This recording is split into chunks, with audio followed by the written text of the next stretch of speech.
বাংলাদেশের ক্রিকেটারদের mindset, tactics এবং ডিফেন্সিভ অ্যাপ্রোচ নিয়ে প্রশ্ন তুলছেন লঙ্কান ক্রিকেটাররা। যেহেতু টেস্টের পঞ্চম দিন এবং বাংলাদেশ 200 রানের লিডে ছিল দিনের শুরুতে, তাই হয়তো স্বাভাবিকভাবে সবাই ভেবেছিল লাঞ্চের আগ পর্যন্ত খানিকটা বল টু বল স্টাইলে কিংবা ওডিআই স্টাইলে একটু অ্যাটাকিং ক্রিকেট খেলে কুইক কিছু রান যোগ করবে বাংলাদেশ ক্রিকেট দল। এছাড়াও বাংলাদেশের হাতে ছিল 7 উইকেট, কিন্তু ম্যাচ জেতার জন্য কোনো রকম তাড়না কিংবা মাইন্ডসেটই বাংলাদেশের ছিল না। হয়তো বাংলাদেশ রিস্কটা না নিয়ে পঞ্চম দিন খেলতে চেয়েছিল ড্রয়ের কথা চিন্তা করেই। আর এটার জন্য খানিকটা প্রশ্ন তুলেছেন লঙ্কান কমেন্টেটররা।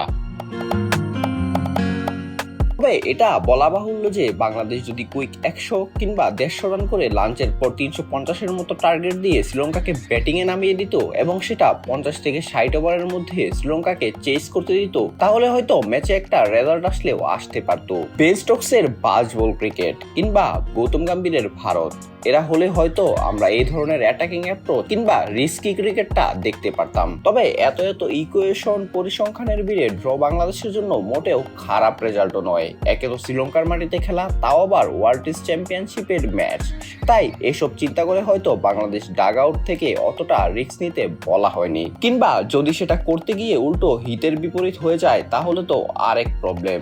এছাড়াও টেস্ট ক্রিকেটে তো টেম্পারমেন্ট ধরে রাখাটাও একটা স্কিল। অঙ্কুর গোমেজ, বিডি আর্কাইভ স্পোর্টস।